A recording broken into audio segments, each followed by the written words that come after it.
Welcome to TYT. I'm Anna Kasparian. Joining me today is Michael Shore and Mark Thompson. Cenk is out.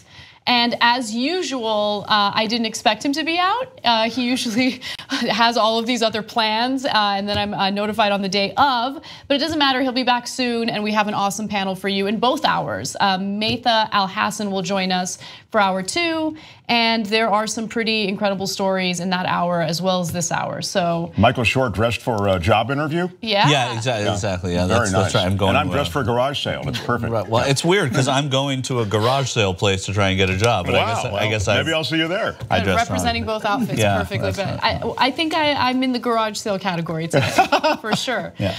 Anyway, there is a lot of news to get to, and we'll start in just a moment. But for those of you who are members, there will be a post-game show tonight, so make sure you stick around for that. And also, when we come back from our first break, I will tell you about a pretty significant perk that you're getting if you are a member, and it involves our big anniversary party next week. So we will get to that a little later in the show. But with that said, let's get started with the news because there is quite a bit going on. Senate leaders have agreed on a bipartisan proposal to fund the government. This is a spending deal that would essentially be a long-term spending deal that both Republicans and Democrats admit they don't love, but there are some concessions for each group, and I will give you the details. You can decide for yourself whether or not you think this is a good deal. Now, keep in mind that even though Senate leaders have agreed on this proposal, now it's up to the House to also vote on it and essentially vote to implement it. So based on what this bipartisan deal indicates, there will be $6 billion added to government spending to fight the opioid crisis. That's spending that is desperately needed. $5.8 billion for child care development block grant. Also $4 billion for veterans medical facilities. Good to know that we have lawmakers that are finally focusing on that. $2 billion for critical research, $20 billion to augment existing infrastructure programs, $4 billion for college affordability. So there are some significant portions of this proposal that I think are good, but of course there's one massive concession, and that is the issue of DACA. This proposal has nothing to do with immigration reform, has nothing to do with protections for dreamers, but it does provide funding for. The limit on military spending would also be increased by $80 billion in the current fiscal year and $85 billion in the next year, which begins October 1st. The limit on non-defense spending would also increase by $63 billion this year and $68 billion next year. So there's a lot of funding for additional funding for the military. And that's something that those on the left are concerned about. And then those on the right who consider themselves so-called deficit hawks also don't like this spending proposal or government funding proposal because they feel that it worsens. The current deficit that we're dealing with. And that's consistent on their part because they're the ones who voted against the tax bill because the tax bill would also add to the deficit. This is an old-time spending bill, right? I mean, this is what they used to do in Congress, and there were some people who were happy.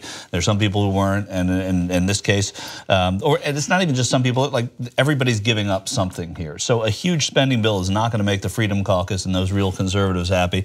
On the other hand, it's going to be tough for a lot of Democrats, DACA aside, and that's kind of a separate thing with this spending bill, to vote against all this spending. Democrats, are tempted by that. When you say old-time spending, you mean that a lot of people got a lot, and that a lot of things are funded, so it's not as though it's bipartisan in that sense. Right. Everybody's equally hurt, and everybody's equally benefited in a sense. And the Democrats here are giving up. They're not giving up DACA, but what they're still reliant upon is the word of Mitch McConnell, which and drives the word me of crazy. that. Right, It drives me crazy. And look, to Nancy Pelosi's credit, she is not in agreement with Senate leaders on this proposal. She believes that DACA is something that needs to be taken care of right away, and she is essentially asking for Paul Ryan to make a promise that they will eventually debate and vote on immigration reform, specifically protections for these dreamers. Now, I want to go to Mitch McConnell and Schumer in just a moment. Before I do so, let me give you other components of this spending proposal that I think are important. The deal also includes a $4.9 billion, 2 years of full federal funding for Medicaid in Puerto Rico and the United States Virgin Islands. And the Children Health Insurance Program is extended for 4 years. So again, there are good components to it. There's no question about it. But of course, there is a deadline looming in regard to these DACA recipients, March 5th. And so Nancy Pelosi is concerned about that. And she's saying, I'm not gonna vote in favor of something like this until I get a promise that we are going to vote on immigration reform. And I mean, not only is she saying that, she's into her 7th hour as we speak of essentially filibustering the House of Representatives. You can't, as a House member, filibuster. That's a Senate rule, but you can if you're in the leadership. They have these things called magic minutes in the morning. So members of Congress go before the Congress for 1 minute. They get recognized for 1 minute, and they can talk about anything. I mean, that's when they talk about the post offices, the high school football team, whatever. But they also talk about things that matter. Leaders can talk for as long as they'd like. So she's in 4-inch stilettos, which I mean I haven't worn since high school, but I remember them being difficult to stand up in for more than 10 minutes. And she's doing it for 7 hours now, taking sips of water and reading letters from dreamers. She is serious about this, and she's speaking not just to America, but to her Democratic colleagues to say this is important enough to vote against this bill. They're not all going to do that because there's too much sweet stuff in it.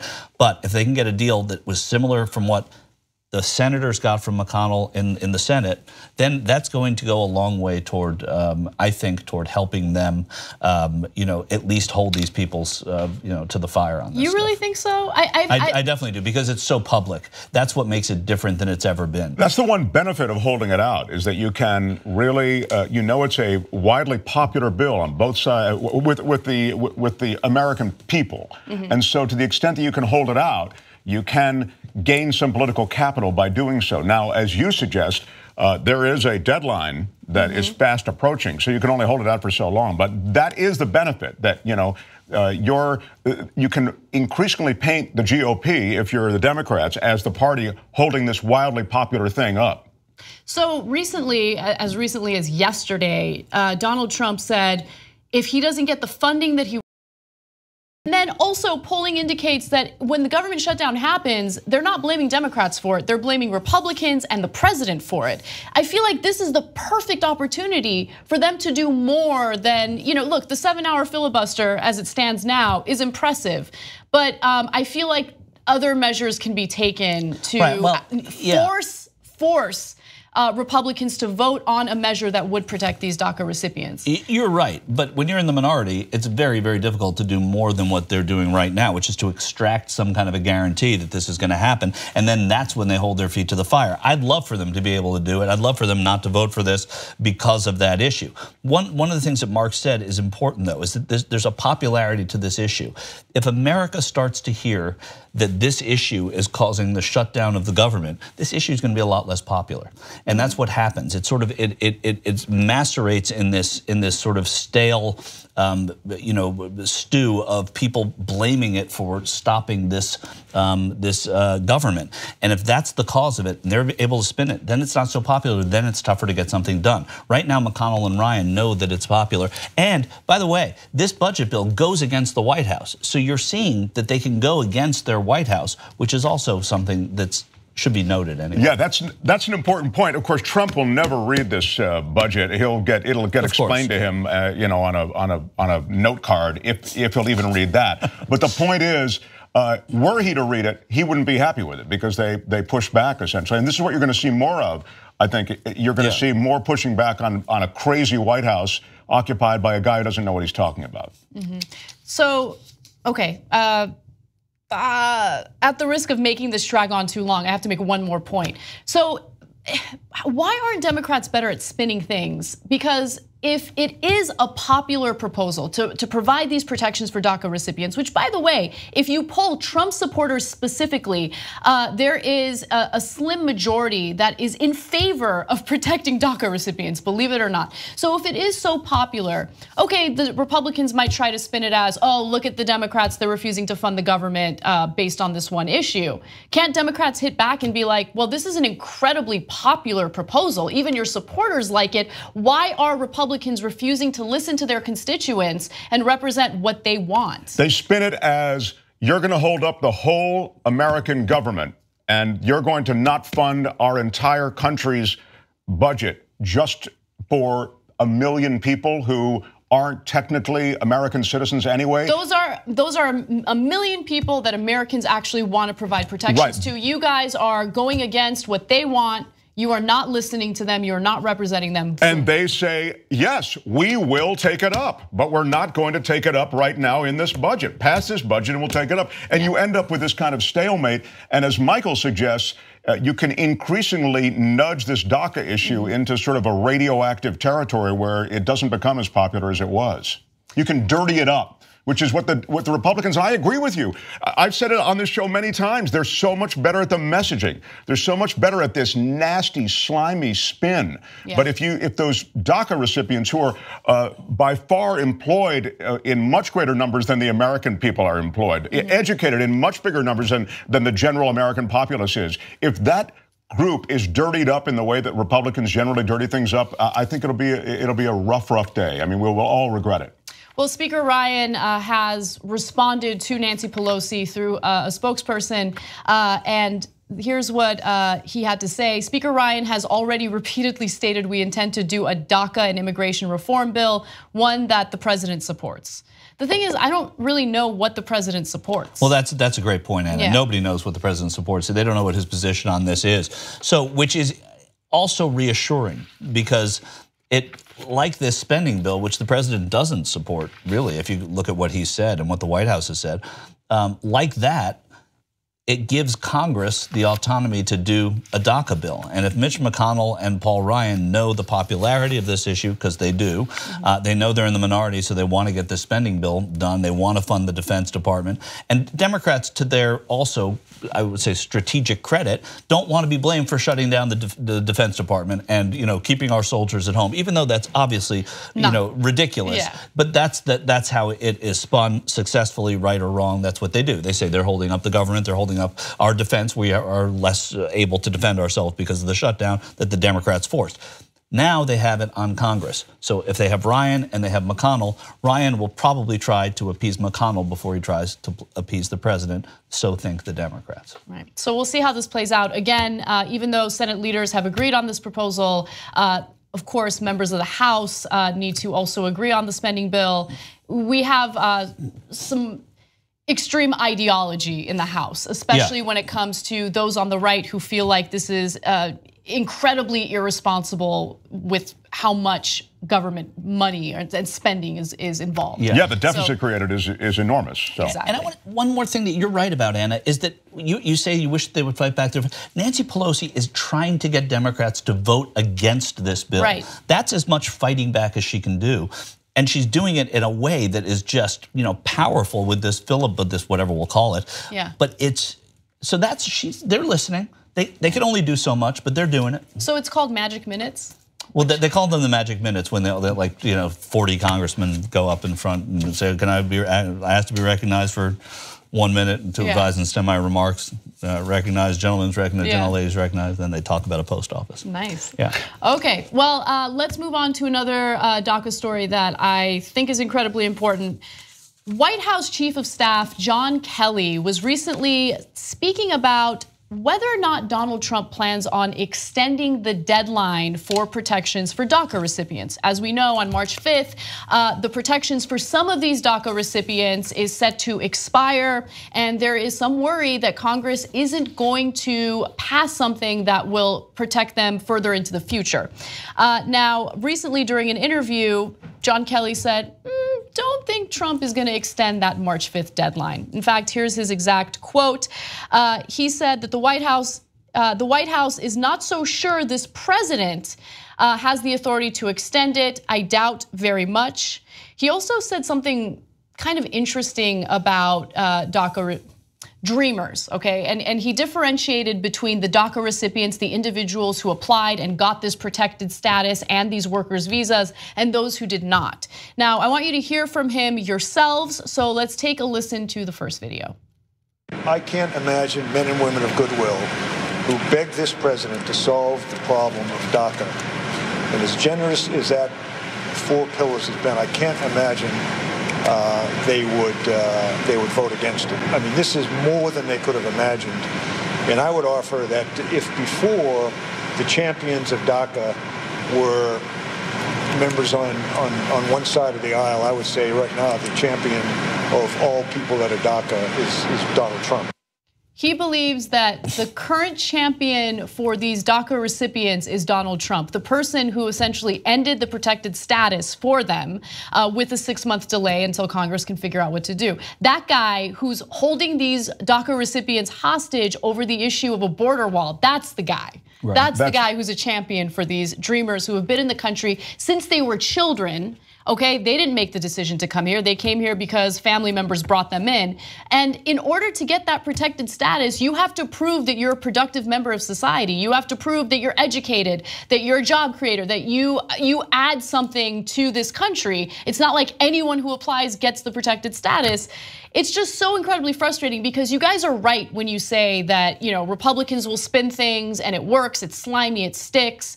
But to say that Trump is the champion for these DACA recipients is just ridiculous. It says more about John Kelly than it does about any of the other people. And John Kelly, you saw him, you're like, oh, this guy seems reasonable. He's coming in, he's going to fix the White House. He's somebody who thinks this guy is the big. They're all the same. They are all the same. I'm waiting for it to happen with James Mattis, who is still to me the last holdout of reasonability in that whole world there. Well, not to divert completely on Mattis, but he's changed his stance on nuclear armaments completely. I mean, he's all of a sudden gone scary like Trump. So we can get to that another time, but I agree. I sort of held Mattis to a higher standard, but I don't know about that anymore. And this is empty messaging. This is what they do. It's sloganism. He's the champion for the DACA recipients, and then the base sort of regurgitates that. And Sean Hannity says that over and over again, and it's BS. Obviously. Only Donald Trump says that, right? I'm the best friend that DACA recipients have ever had. Right, and they just regurgitate whatever Trump has to say about himself. Yeah. It's like a cult. And again, if he Trump genuinely cared about these DACA recipients and wanted to protect them, then he would be pressuring Congress to pass a standalone bill that extends, their workers' visas and their protection, but he's not doing that. He's literally using them as leverage in order to get what he wants, right? And just a last thing, because I think you make a very important point. This is a group of people and to hold this over their head, I mean, and as Anna said, and she ran through a couple of the statistics are overwhelming as to how productive a group of people these DACA recipients are. And to hold this over their head, I think it's almost inhuman as you read what, I mean, it lacks any humanity, I should say that.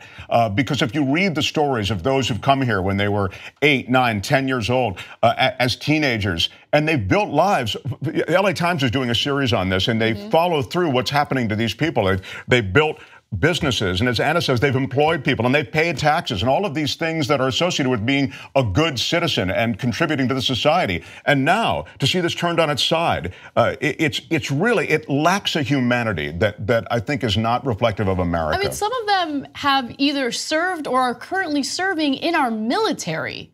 I mean, it's just, and again, the American people in general are right on this issue. It is a popular proposal to continue protecting these DACA recipients. But again, they're being used as, hostages in this ridiculous debate over funding a border wall that we do not need and isn't actually going to help, protect the border. And everybody in Congress knows we don't need it and that it's not going to help protect the border.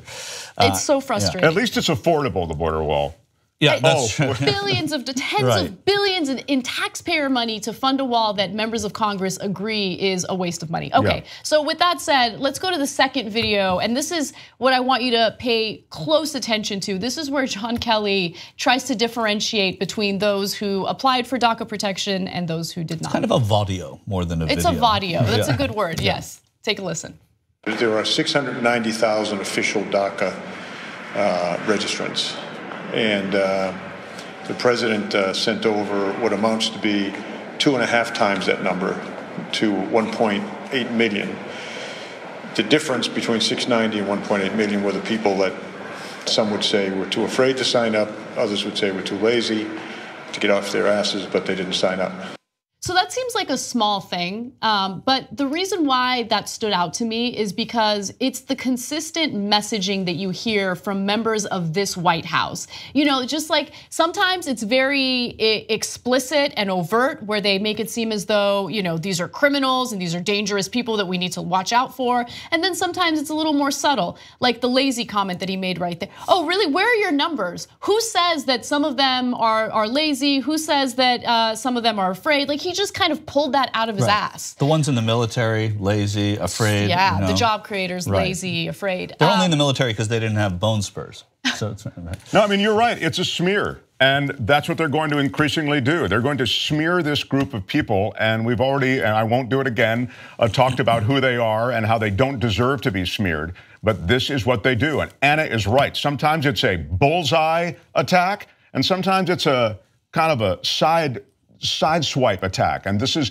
kind of in that sideswipe. But either way, it dirties up that group so that Americans slowly begin to rethink it if this becomes a front and center issue in the next month or so. And rethink Kelly. I mean, that's the other thing. It dirties up Kelly, who everybody had seen, or not everybody, but a lot of people had come to rely on as kind of a stabilizing force in the White House, who saw things and whispered in the president's ear, you can't say you're the champion of DACA recipients. Well, now he's saying it himself. So it has that effect too, aside from the that's so true. You recalibrate on Kelly, don't you, Anna? I mean, you start thinking. Yeah, and look, to be fair, I mean, I think the reason why people on the left started seeing Kelly in a more favorable light is because relative to other members of Trump's administration, he seems halfway decent.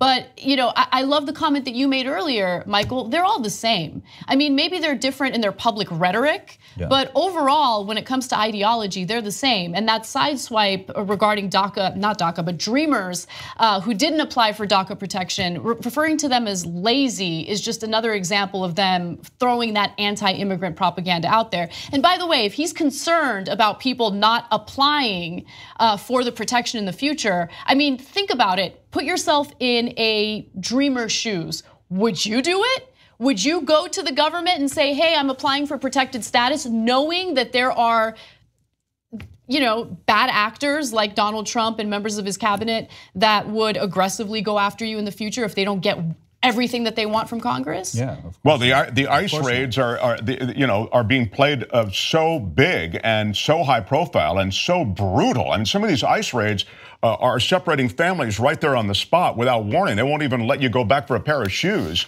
And they're random and symbolic. They're not exactly. It's not like this is well thought out. And so to Anna's point, I mean, of course, it makes you think 2 and 3 times before you want to register with the government.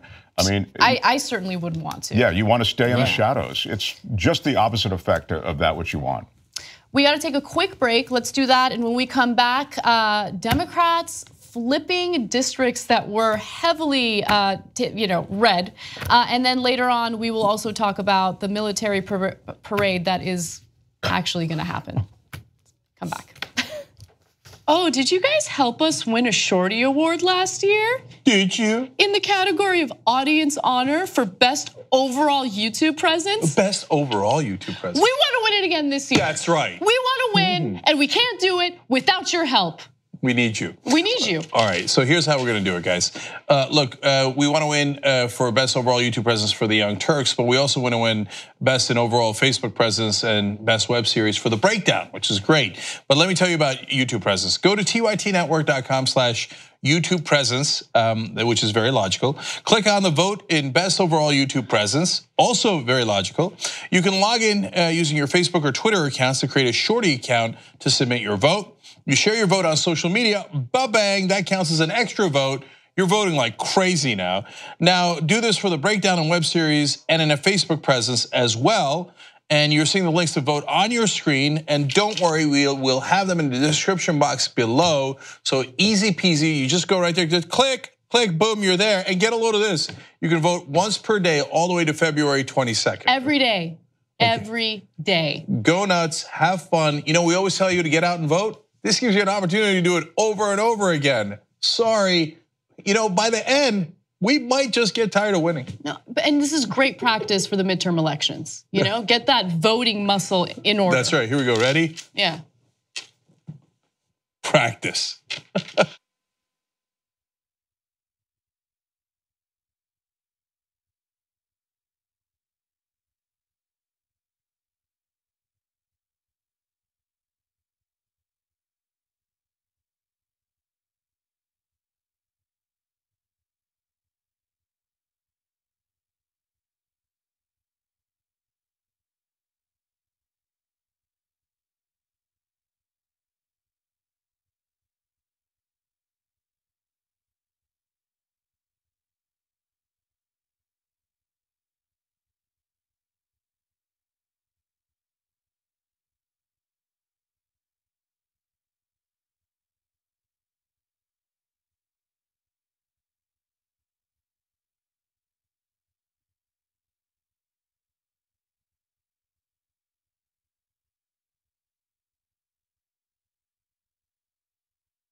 Anna, Michael, and Mark with you. I have an exciting announcement, so I'm gonna go ahead and announce that, and then we'll get to the stories that I promised.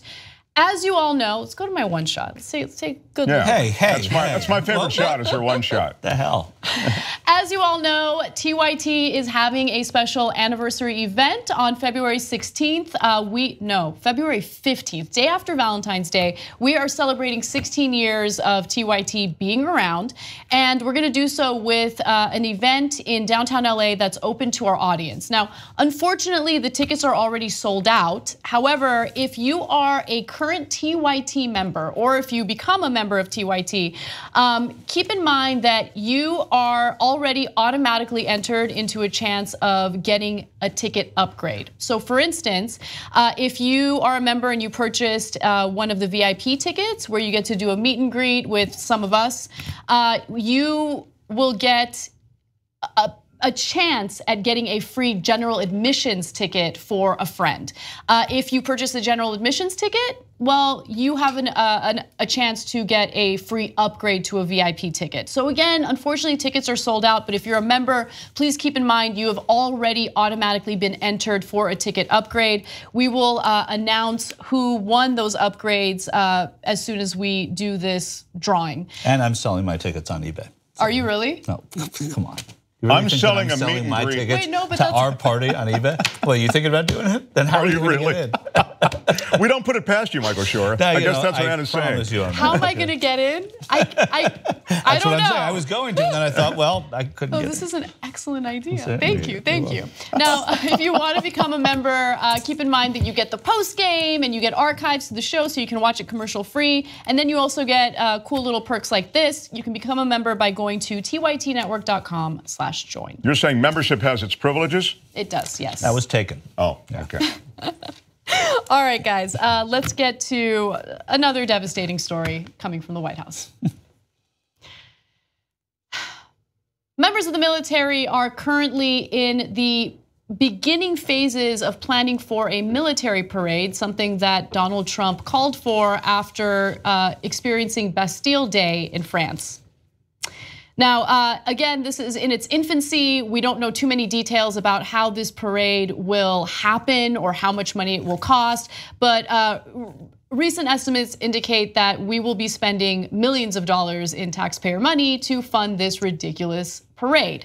Trump wants to showcase some of our artillery and other weapons and military capabilities during this parade.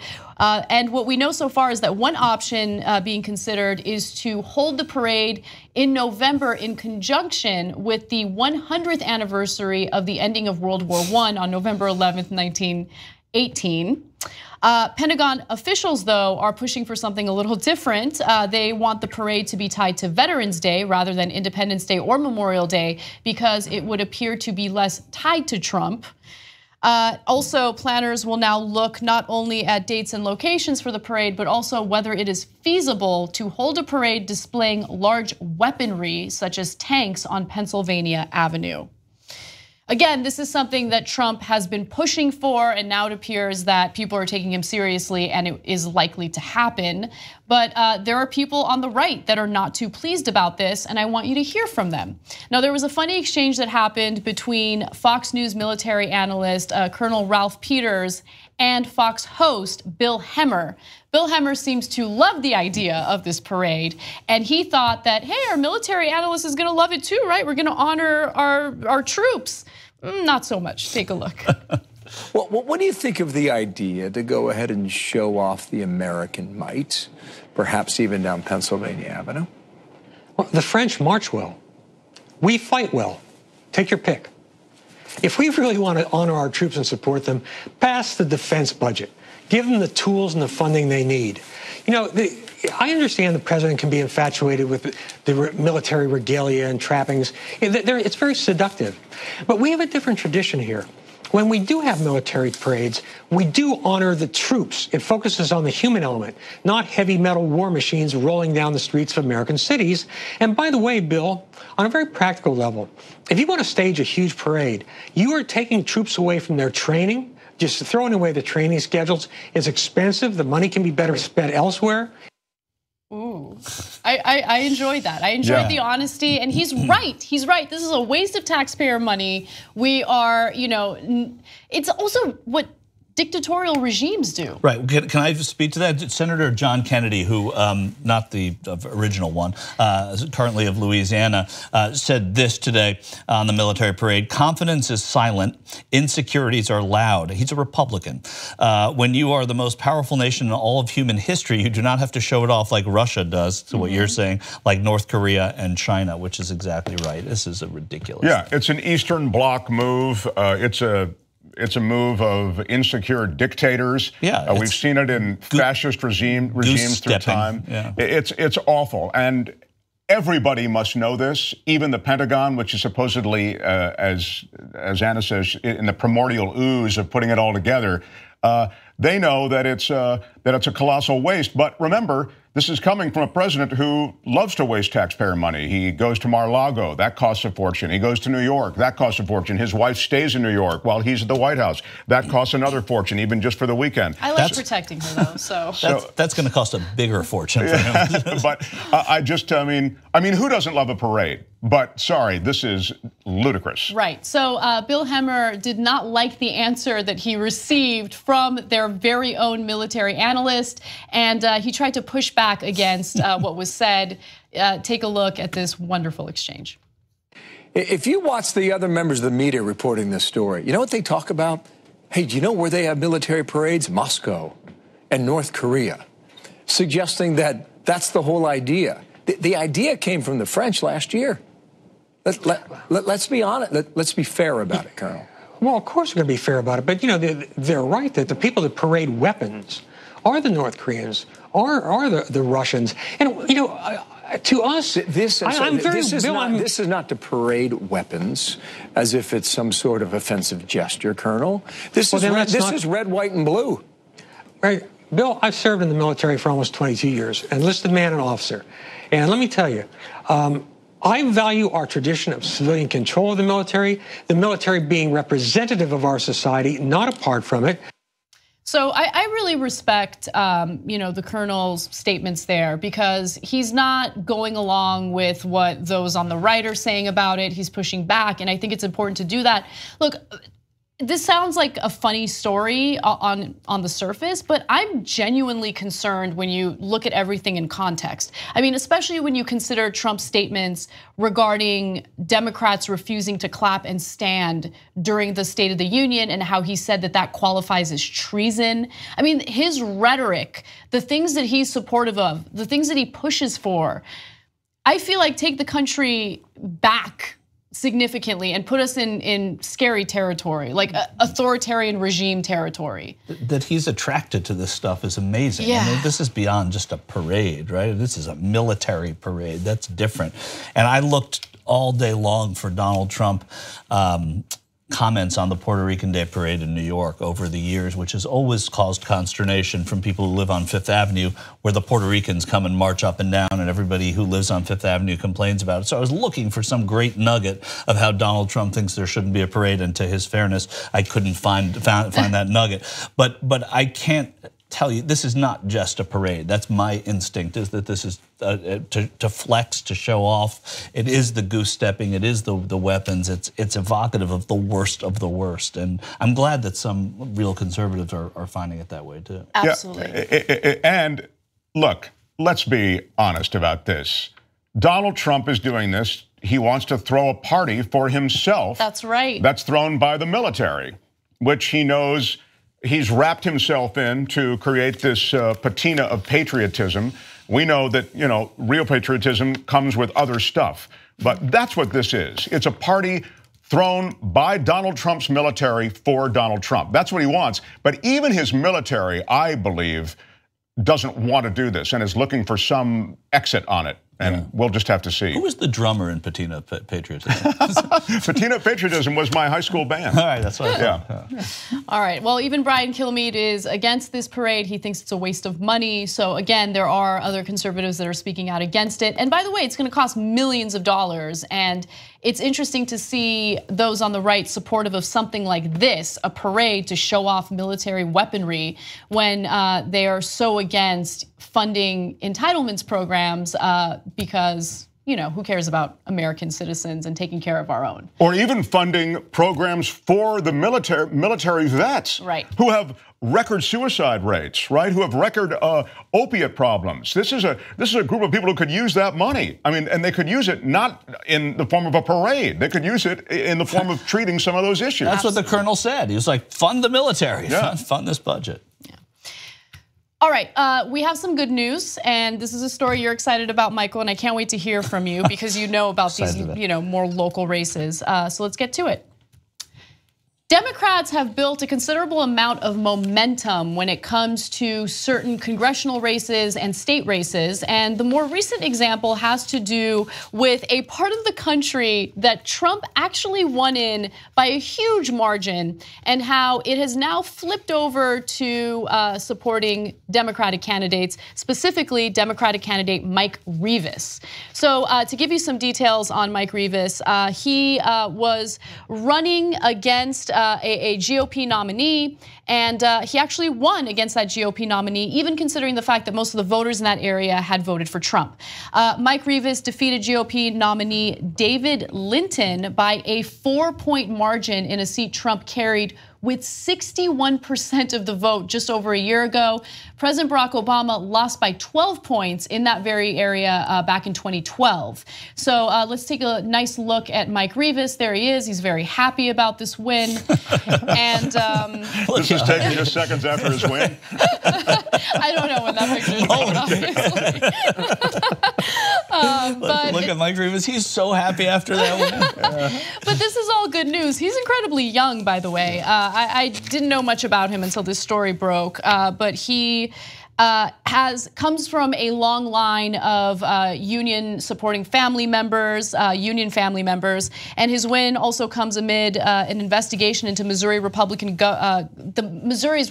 governor for alleged blackmail against a woman with whom he had an affair. So Republicans are facing some drama in Missouri right now, and Rivas swoops right in and he dominates, which is good news. The reasons to be excited are that these were very Republican districts. There was not a chance they were going to win any of this. To have a 31-point flip in a state legislature seat is unbelievable for Democrats, and it's happening in other states. A couple of things at play here. The Eric Greitens thing. I mean, he's the governor of Missouri. It does make this a little different because he's in such disfavor now for having had the affair, A, but B, for having allegedly blackmailed this woman. Can we stop for a second? Yeah. I'm actually surprised that it worked against him. I mean, I feel like at this day and age, Republicans are like, oh, you had an affair? Awesome. Right. Well, I mean, yeah. Living the dream. That's true. And you'll remember Claire McCaskill only won because, and I can't believe I forget the congressman, but the man she was running against had all of those allegations against him. This is very unlike me to forget this, Mark. No, I know you're the guy on that. Bother me all day. But so that has to be taken into consideration here. But what you're also seeing is a lot of the first-time voters who voted for Donald Trump in a presidential election, who were seduced by the guy and not the party, are coming out and are not coming out for these races, as they typically don't. New voters don't come out at this time. So that works to the Democrats' favor going into these legislative races and going into the midterms, because the midterms provide real voters who really care, who really don't like what's going on in this case right now with Democrats. It gives them a leg up, and it helps Claire McCaskill certainly, because the chances that she is she's one of those races that are really, really tight right now that the Democrats really need to hang on to if they have any hope of winning the Senate. So it's a very cool case study of what's going on both with the Trump voters, with Missouri, and with the fact that Democrats kind of see it gives them a really cool game plan. I mean, if you like this stuff, you're into this, of how to attack these races. And I think so. I think that's really, that's really great. Of course, they didn't win all the races last night, but they weren't expected to win any of them. So yeah, every little bit helps, and it sends a message in Missouri. So let's take a quick, broader look at what's happening with some of these races, because we're seeing a trend, and politics tends to be a little cyclical, where you have the party that's in charge, things aren't going perfectly, and then voters decide to punish the party in charge by voting against them. So that's definitely at play. But you're right, Michael. I think there were also individuals who didn't identify with one party or the other and didn't like the way things were going, and they saw Trump as someone who was different, maybe voted for him, and then didn't like the results. I think that could be at play as well. Yeah, there's some of that at play. Yeah. I mean, for sure there's some of that. But I think that there is just this idea that they came out for something that was a spectacle, and when it's not a spectacle, a good portion historically of voters don't come out. You saw it with Jesse Ventura. You saw it to a certain extent with Arnold Schwarzenegger. It's the same kind of thing that's happening, and I think it has a bigger effect. The difference to a casual voter between president and state legislator that's a huge wide gap. Well, Democrats have now picked up 35 state legislative seats across the country in special elections, while Republicans have picked up just 4 since Trump took office. So again, we're starting to see this play out in a broader sense, and things are looking good for the midterm elections later this year. But I also don't want those on the left to get comfortable and just assume, hey, we have a terrible president, people are unhappy with him, and so. Yeah. You know, oh no, there's no reason to be comfortable. This is right. Right. Right. Exactly. In fact, the whole idea is that this would invigorate the electorate in some way, and many who might stay at home are now going to go to the polls. So very much to your point, they have to show up. It does work in those ways. Todd Aiken was the guy I was thinking of that I've forgotten about, and it didn't come to me. I just blanked on it. I had to look it up. So yeah, Todd Aiken. I'm glad you corrected yourself, because we would have never had you. Yeah, on the show. That's the kind of thing that I hate that. All right, guys, we got to take another break. When we come back, more awesome stories for you that you don't want to miss, including Pruitt's recent insane comments regarding climate change. So don't miss it. Come right back. And less of me, by the way. Oh, Michael is leaving, unfortunately. But later on, Maytha Al-Hassan will join us. Mark, you're sticking around. I will be here. All right, come right back.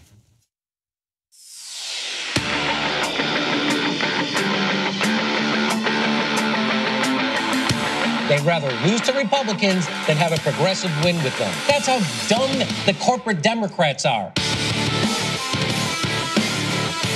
It's the Democrats who lull you to sleep, and at the end of the day, they're the ones who push the right-wing agenda.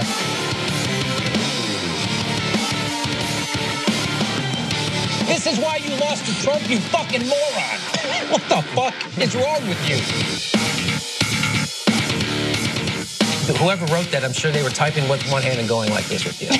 The Democrats are dead. The way you feel right now, that's how a chump feels.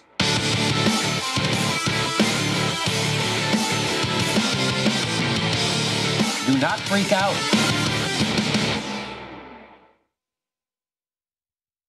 Hey, Dave. As you can probably see, Skype froze. Frozen crashed. You know, I'm watching that documentary on the Vietnam War, and there was a TV journalist in the middle of some tiny little village in Vietnam doing live TV as the soldiers were burning the Vietnamese huts, and it didn't crash. And that was 1965, and he was in Vietnam.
everyone, welcome back to TYT. Anna Kasparian and Mark Thompson with you. So I have a few TYT Lives that I want to read. First, Michael Napin, who tweets into the show regularly and is a huge supporter of mine, and I really appreciate you for always being so supportive.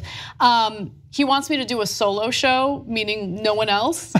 And I love you, thank you, but I like having other people to We talk all to. want Anna to do a solo show, No. okay? So you're not alone. Back in the day, you know, when John would fill in for Cenk, he would sometimes fill in and do solo shows. I think I might have done it once or twice, but honestly, I enjoy having a conversation. So, but thank you for your support. Control Left has one of my favorite tweets. You know what would be the best thing to honor the troops? Not staging a parade, it's making peace for once. Yeah. Yeah, and there are a number of tweets in that regard about America's having over 1,000 military parades all over the planet all the time with live munitions. I mean, we're well aware of the fact that Americans serve in many theaters of war without even the war being officially declared all across the globe. And the idea of a big military show, all for Trump, we've already said it, it's ludicrous. Yes. So let's talk a little bit about the economy. This is one of my favorite stories, especially because Trump has been very boastful about our economic situation, and then there was some volatility in the stock market.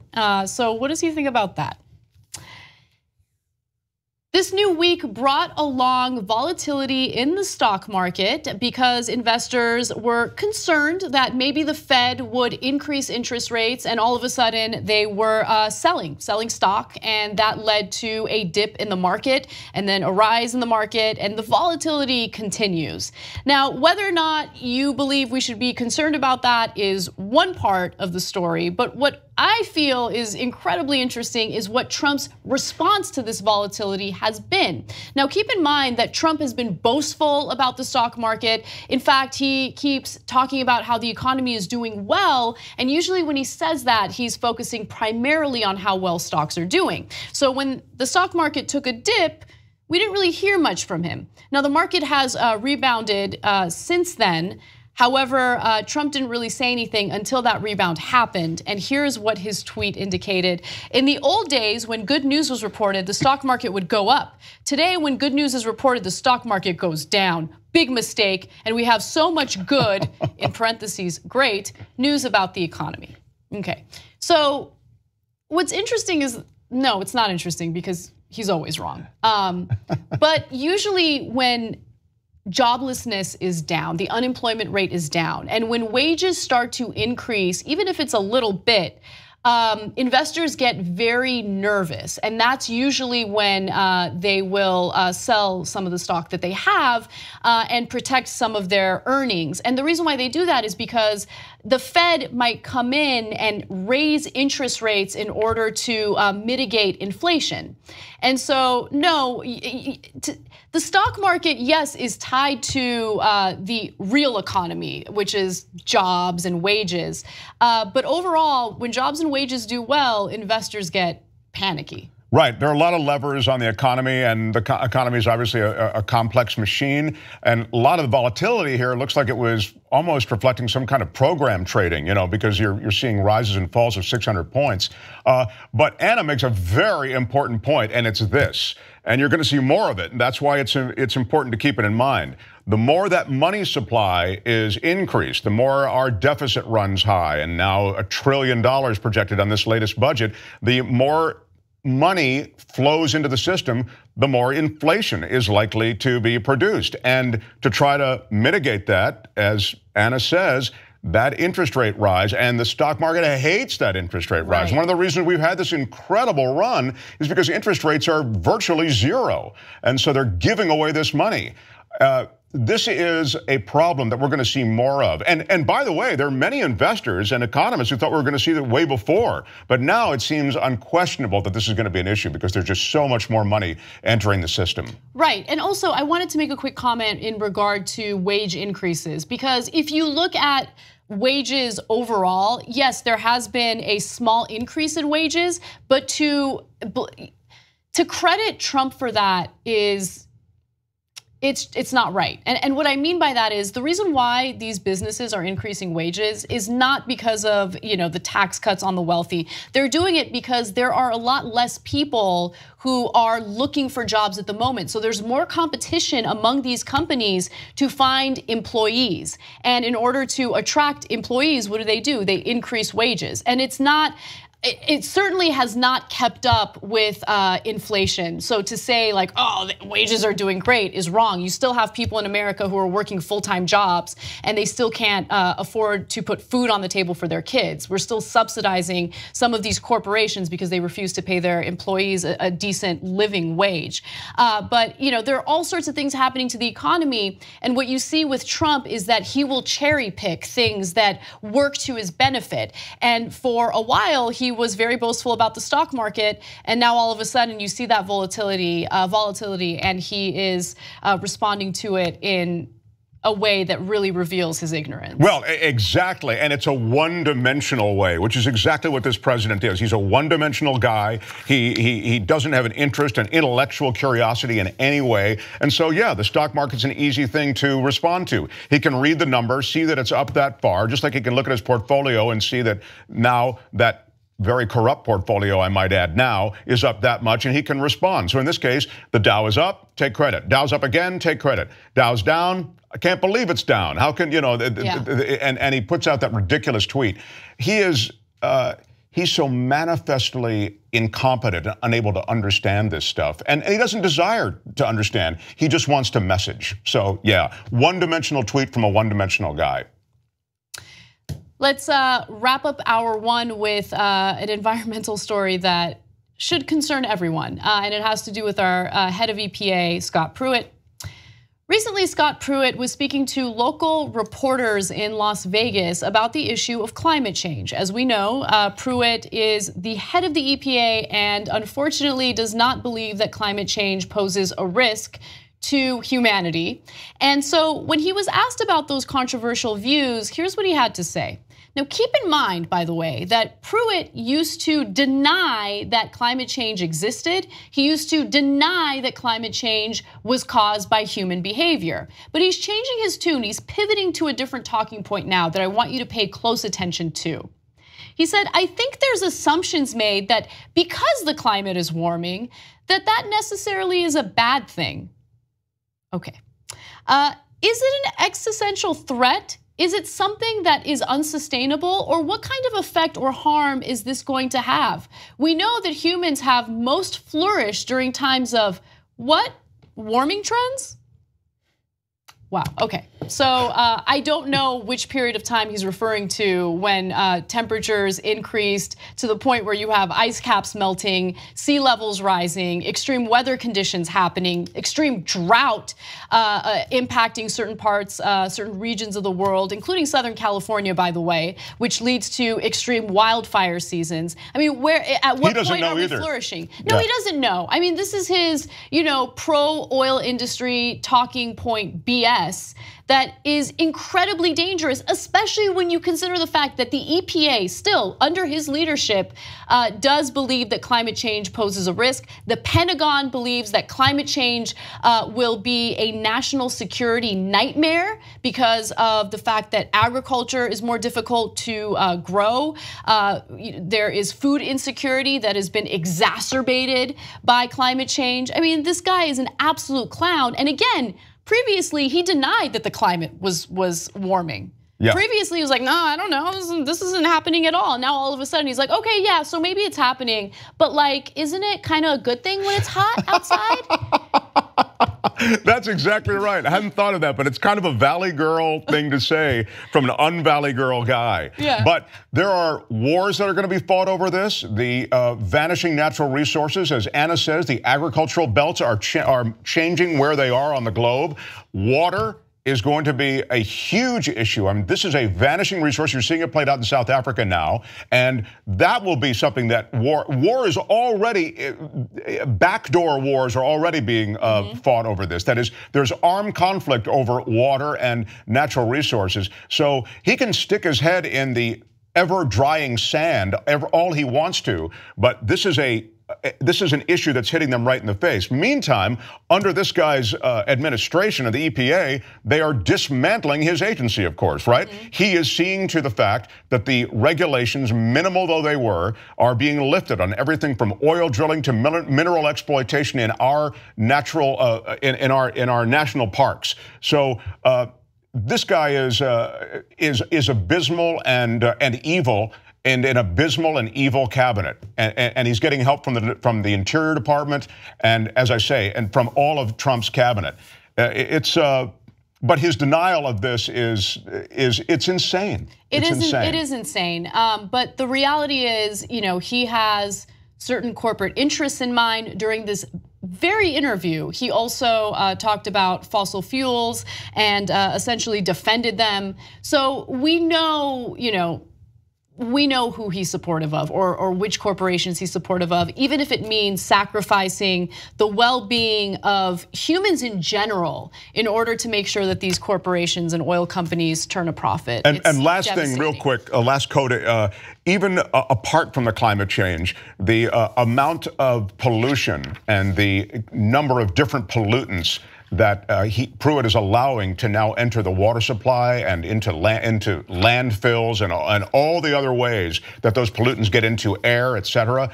Now it's off the chart. I mean, if you look at how he's undone those minimal regulations, leave aside climate change. Pollutants themselves are, as I say, just off the scale in terms of entering the environment under his administration.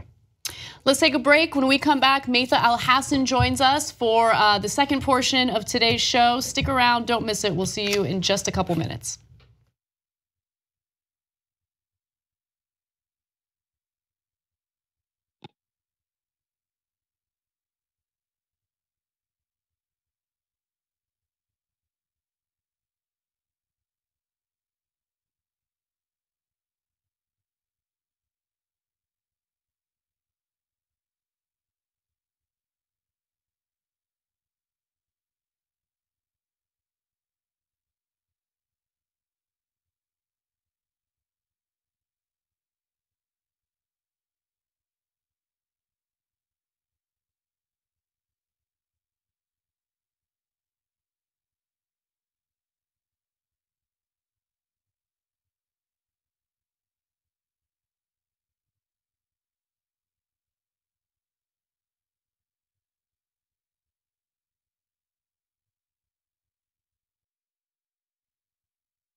welcome back to TYT. Anna Kasperi, Maytha Alhassan joins us. I'm really excited. I'm always excited to be here. Yes, you add much needed intellectual, just intellectualness to the show that I appreciate. She's a PhD, you're a professor. You're a real professor. I don't have an appointment now, but I do have a PhD. Yeah, I mean, she's amazing. You come with your research, and I love it because you always offer perspectives that I hadn't even thought of. So I love it. Okay, Mark Thompson also joins us. Mark Thompson is also great. No PhD though. I'm not likely to get one. I'm just going to be honest. I'm thinking about it. Well, maybe I'll get it. No, you shouldn't get one. That's not worth it. I can show you a lot of white hairs under here. All right, I have an exciting announcement for you guys. So as you can see, Cenk isn't here at the moment, but he is hosting Rebel Headquarters tonight after the main show.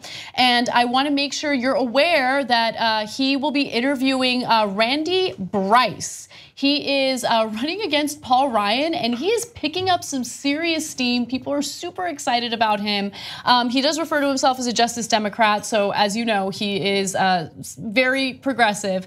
And if you want to hear about him and more, make sure you check out Rebel Headquarters after the main show today.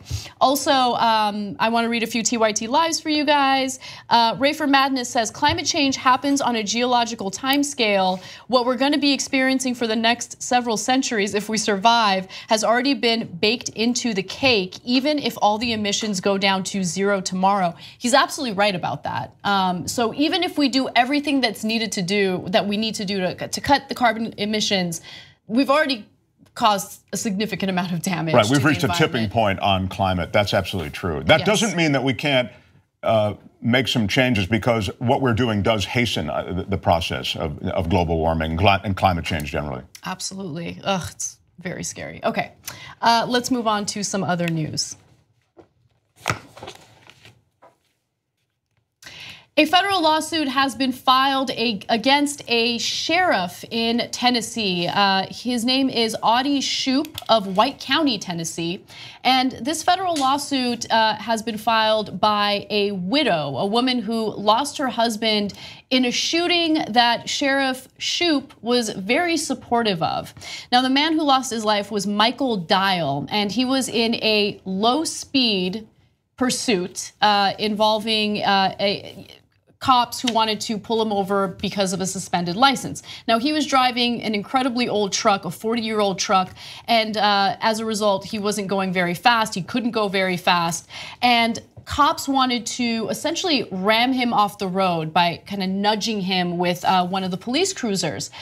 When the sheriff found out that they were attempting to utilize that tactic, he wasn't very happy about it. He didn't want to damage one of his police cruisers, so he advised the cops to essentially shoot this guy, and they did. They shot at his vehicle, and Michael Dial lost his life as a result. When a deputy had successfully nudged Dial off the road, Reserve Deputy Adam West, who was in pursuit in his own personal vehicle, fired 3 shots as the vehicle went down into a ditch. Dial died of a gunshot wound to the head. All right, so with that said, we have some evidence of what the sheriff had said. He didn't realize that his commentary was being picked up by another cop's body cam. Before we get to what he was saying on the scene, let's take a look at the first video that shows what the scene of the chase looked like. Take a look. 59, take every house by any means necessary, including deadly force.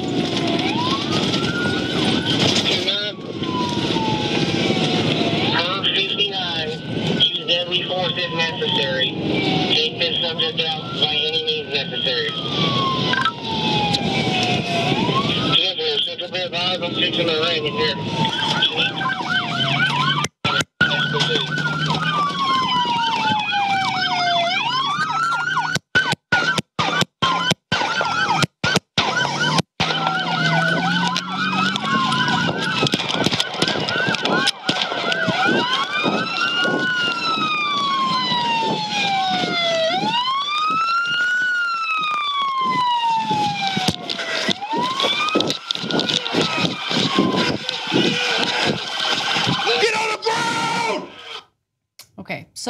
again, the cops had successfully nudged him off the road. His car was already in a ditch. And at that point, one of the cops exits his vehicle and immediately starts shooting, no questions asked.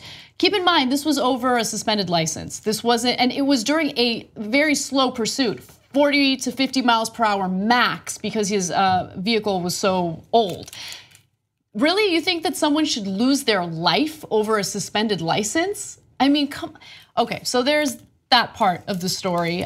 We have more damning evidence against the sheriff in just a moment, but I want to open it up to the panel. Well, I was just going to make one point, and I think it's an important thing that you hint at here, which is that oftentimes when cops address the issue of using deadly force, it's if this person in this case that they're pursuing is a threat to the community. I mean, if it were like a heavily populated area and they're driving recklessly and very fast, and I mean, it would still be something that they would likely be quite hesitant to do, but at least then they could wrap their head around the logic of using deadly force. But as Anna says, slow speed chase, rural road, he's already off the road, it amounts to an execution. And he doesn't represent any threat to the community. And keep in mind, I mean, the sheriff ordered the cops to take him out by any means necessary. And what you're about to hear is even worse, because the sheriff apparently thinks, hey, you know what? This is the right thing to do. This is the kind of stuff I live for, okay? Let's take a look at the next video. The cop, by the way, is distraught after this shooting occurred, and the sheriff basically tries to calm him down. Pay close attention to what he says. Hey, Evan, you're good. You call your wife, tell them you're all right. You don't have to worry about this. I made the decision. You don't have to worry about it. I took that away from y'all. You don't have to worry about nothing. Everything's cool. You done just exactly right. Hey, God. You done the right thing. I told you that. I love it. I told you done the right thing. I tell you, I'm glad. Hey, you done the right thing. You kept somebody from getting killed. This fool was crazy. Call your wife first. Tell her everything good. I made that decision. You don't have to worry about nothing. You got your phone with you? Are you? You don't have to be scared, brother. I know it's natural, but you don't have to. It's natural. Hang in there. You're tough. I know you didn't want to do it. You see what he did, trying to kill right Hey, here. that's all right. Hey, we're good. Don't worry about it. I'll take care of that. And I ain't worried about this at all. Of course you're not worried about this at all. I mean, we've already set a precedent in this country where an unarmed person can get shot for something as minor as driving without a suspended or driving with a suspended license, and you know the community will back you guys up, politicians will back you guys up. We've set that standard, and it's sad to know that people can easily lose their lives over something like this. I mean, so many thoughts around this. One, of course, that this is a situation of aggressive force that was uncalled for. And there's even additional tape that was picked up by the body cam where the sheriff actually says, I thrive on this. We have that for you. You know, I apologize for interrupting you, but I want to have the audience listen to that, and then I want you to continue. Okay. Take a look. I told him, I said, take him out. I heard. Damn, I don't give a shit. It wasn't long after that. I heard shots fired. They said, we'll ram him. I said, don't ram him, shoot him. Fuck that shit. I ain't gonna tear my cars up. But I got 2 cars tore up again. I know. Yeah, well, right now, we don't know if Charlie shot him or if Adam, but it looks like Adam shot him. But Adams took it hard. He talks that big shit. Now he's in the big league. You know, if he can't take it, he needs to get out. I'll tell you something, God. If they don't think I'll give a damn water to kill that motherfucker, they full of shit. I heard. Take him out. I'm here on the damn end, wrong end of the damn county out here. Use deadly force. Shit. I love this shit, God. I tell you what, I thrive on it. I love this. I thrive off of it. Yeah. And if you can't take this, you're in the big leagues now. This is not even a part of your job description. This man was unarmed. He did not pose a threat, a very active, explicit threat. And we always end up dismissing this because we think and we are told the propaganda that law enforcement is a very deadly job, right? Yep. They don't even make the top 10 in terms of the most deadly jobs. I believe bartender is up in the top 10. So really? Yeah, so that should give you an understanding of the context of actually how much they are overarmed, overprotected by the law and by the weapons that they carry. And the other thing which was so interesting was that he kept on using the phrase by any means necessary, right? And it's interesting because somebody who was very famous for that line, Malcolm X, who meant freedom, justice, and equality, we'll get to it by any means necessary, was vilified for allegedly advocating violence. And this man is actually advocating violence by any means necessary. Right, of course. And look, he loves it. He loves it. It didn't matter what the offense was here. It didn't matter whether or not that person posed a threat. He very openly admitted, without realizing that that body cam was picking up his audio, that he loves taking these people out. You know, it doesn't matter if it's over a suspended license. He literally said that he didn't like the fact that they were trying to the cops were trying to ram him with the police cruiser because he didn't want to ruin one of his cop cars. Yeah, and this is a chase that for the most part was 30 to 40 miles an hour, just to give you some sense of it. I mean, we're used to seeing these high octane chases where people are going 100, 110 miles an hour, and you can say, well, you know, your adrenaline's going and, you know, stuff happens. This is a 30 to 40 mile an hour police chase. And to Anna's point, guess what the deputy attorney's investigation found? No wrongdoing. Cleared. Yeah, no wrongdoing. So there you go. They know they can get away with it, and this sheriff, he was a sheriff, right? I believe. Yes, the sheriff in Tennessee. He knows that likely his officers can get away with it. So this is an illustration, like we always talk about, of, oh, there's a couple bad apples, they always say in cops, right? The cop that did the shooting is a bad apple. So this is an illustration of how it works from the top down. The guy was driving, I think he was in his own personal truck, the particular one, Adams. And once they got the directive, hey, shoot by any means necessary, don't ruin your car, stop ramming them, shoot. Then he pulled out his gun. Then once it went down, he shot. Then he was distraught, and the sheriff is, calm down, we're good, it's all good, it's fine, don't worry about it. From the top to the bottom, it's telling the people that you're working with and working for, this is how we do it. It'll be okay, because they already know it. So it's not a bad apple. It's how it's done, it's protocol. And then, of course, he was right, as Mark just said. He was justified in the shooting because that's the way it's supposed to be. And he already knew it. He said, you have nothing to worry about, man. Don't cry, don't worry about it. Go home to your wife and chill out. This is taken care of. And he was right. I mean, how disturbing was it, how unnerved he was, and to try to like paternalistically calm somebody down who shot somebody that didn't deserve to be killed, to be executed, as Mark was saying. Even worse, you know, to later criticize the cop for being distraught over the fact that he just shot and killed someone. Basically telling him, if you can't handle this, then you need to get out of the force. I'm paraphrasing, obviously. You heard exactly what he said. I mean, look, there are so many issues at play. Yes, there is the problem of poor police training.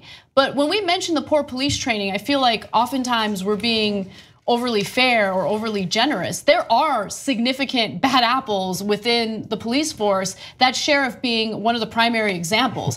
He is not a result of bad training. He is a bad actor. He has no business being a cop.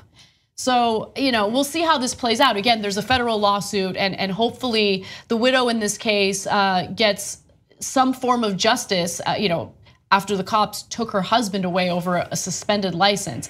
But the worst part about these stories is how society reacts to them. And I just want everyone to just take a moment to put themselves in that woman's shoes and understand what it feels like to lose a loved one over a suspended license. Because you have overzealous cops that think it's acceptable to kill someone over that. And at least the cop who fired the killer shot was overtaken by emotion. At least he understood the gravity of what he had just done. The sheriff, this Tennessee sheriff, he's, as JR said, hey, don't worry about it, buddy. Everything's fine. I got it. I told you to do it. Don't sweat it. It's as though the importance of what has just happened here is completely lost on him. It's deeply disturbing to think that's going on in law enforcement. I just want to echo on Anna's point for 1 second to just also imagine yourself. If you have a traffic infraction, suspended license, or today's the birthday of Sandra Bland, who passed away because she was, I say she was killed by a police officer for not signaling, for not signaling. Does that amount to being killed, like it just I can't even justify your murder. Right? Yeah, there's some portion of this country that believes yes, absolutely. Even if they've been driving with a suspended license or a DUI or anything else. Yeah. Okay, moving on to other news. BuzzFeed has investigated the social media site Tumblr to see whether or not it was riddled with the same issues that other social media sites like Facebook dealt with during the 2016 election. Did Russian trolls try to pose as certain groups of people to push fake stories in order to divide the American electorate?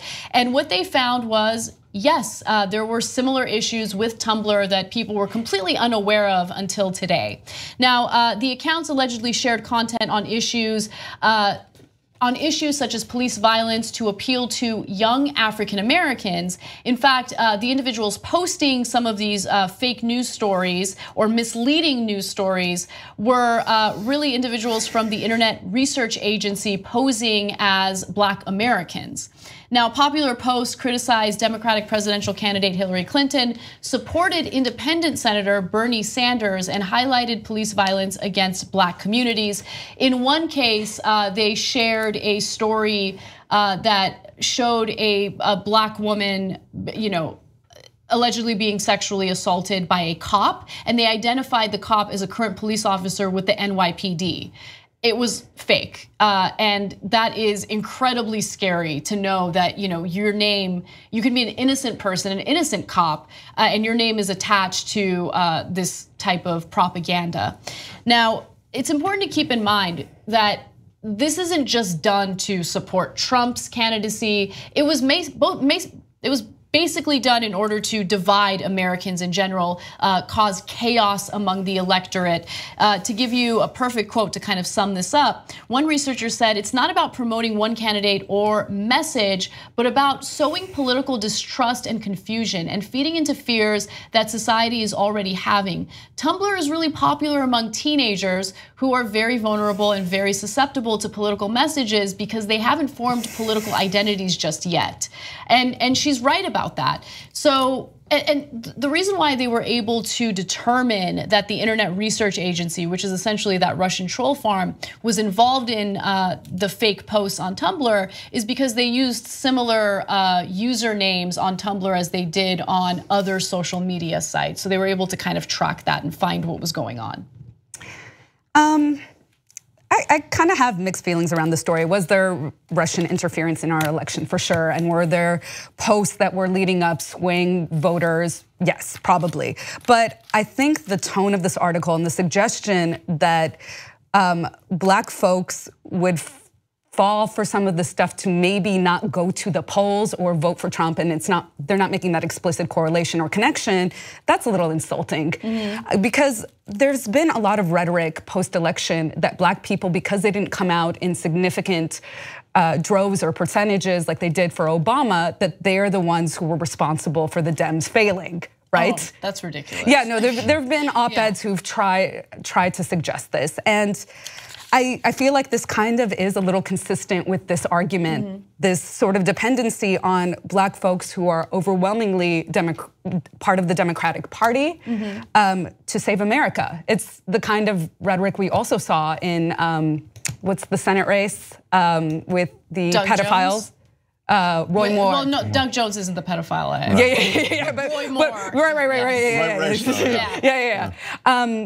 It's. Thank you. It was actually an acknowledgement of Black folks saving that election for sure, but it also was this expectation that they would do it. Right.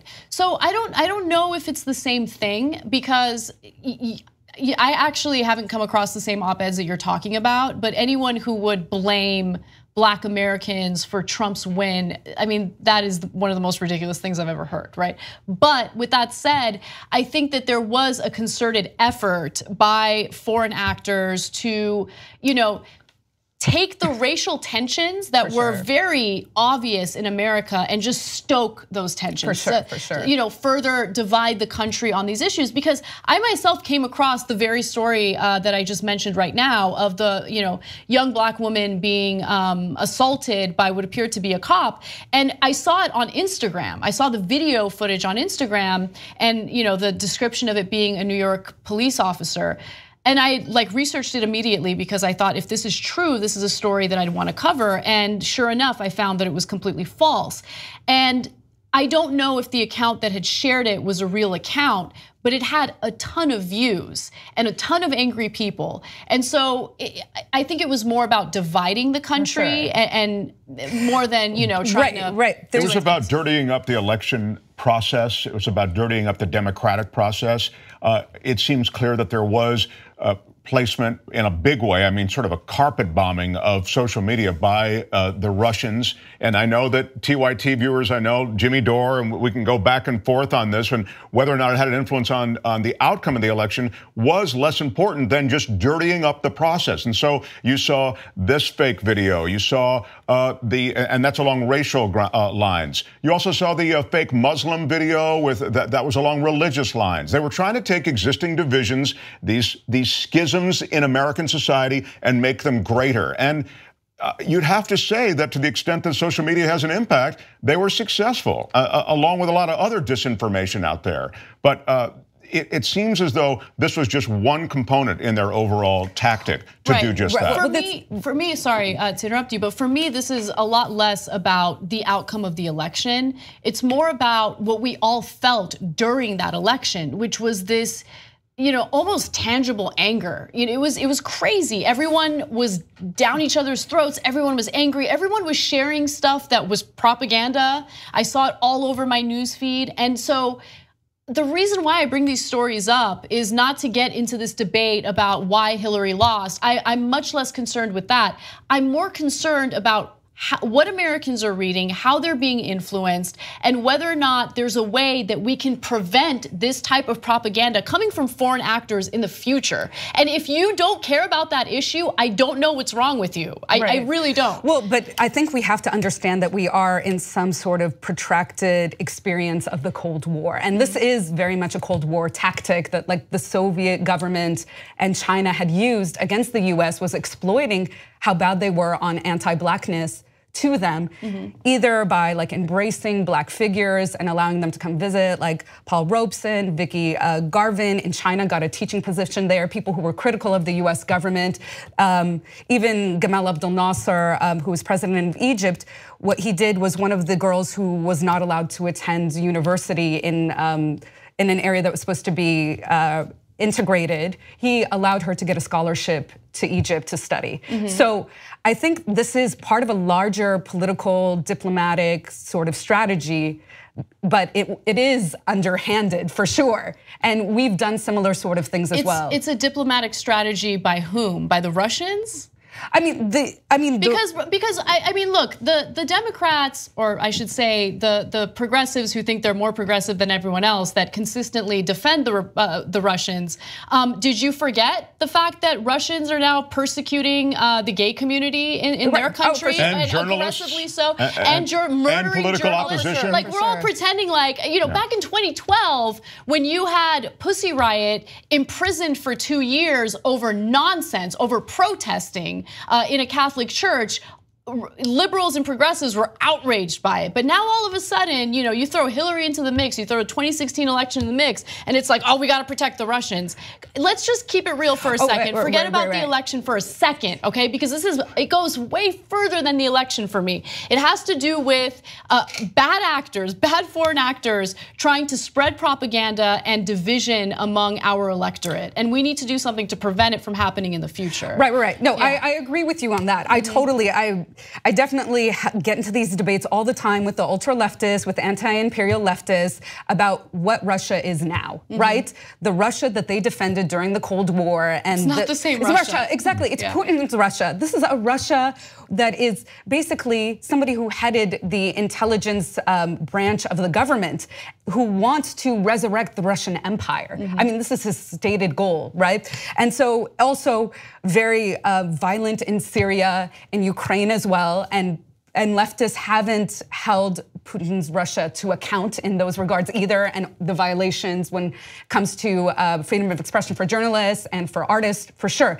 My basic point was that we have to look back at history to understand the tactics that were used in the Cold War, to understand this moment as not an aberration, but as consistent with some of the strategies that were used. Yeah, that I agree with you on. And to Anna's point, I think in that regard, this is an ongoing problem. It's not like it just ramps up right before the election. We noticed a spike in it before the election, but this is the notion that this propaganda could begin to flood these social media networks. There's so many more ways to get that disinformation and propaganda out into, and when we say propaganda, I mean, it's not as though they're even taking facts and spinning them. These are completely false stories, completely faked videos that stokes divisions in this country, and as a result, it muddies the water of what's real and what's not, and what divisions are worthy of our attention and what divisions are not. Exactly. Okay, we got to take a break. Let's do that when we come back. My favorite story of the day, how the airline industry is lobbying the Department of Transportation in order to treat you even worse Unreal. than they already are. Unreal. Come right Only back. in America. It's amazing.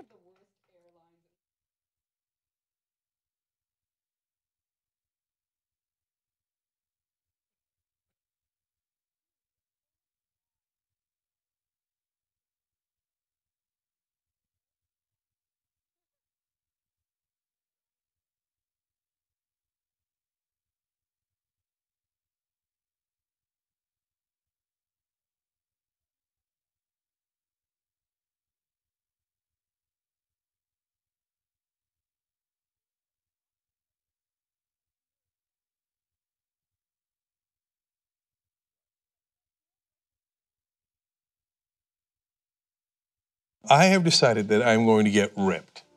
Okay. What? Okay. Like physically? Yeah. Okay. What, you don't believe me? I 100% don't believe you.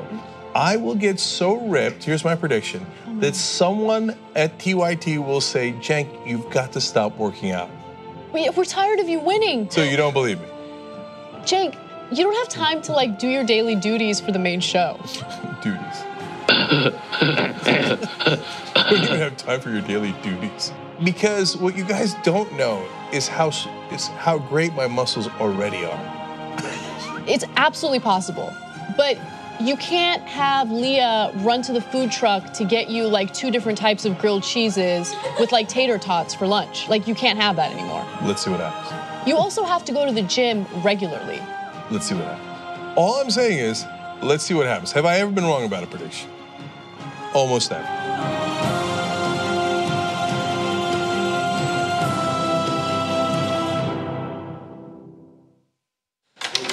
I just shot a clip. It's time sensitive and it needs to be edited right now.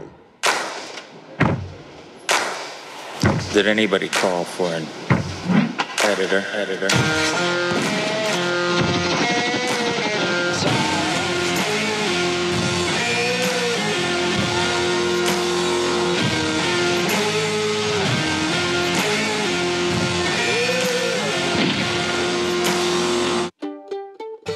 Need this in an hour. But you're an editor too. Love you.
guys, welcome back to TYT. Anna, Matha, and Mark with you.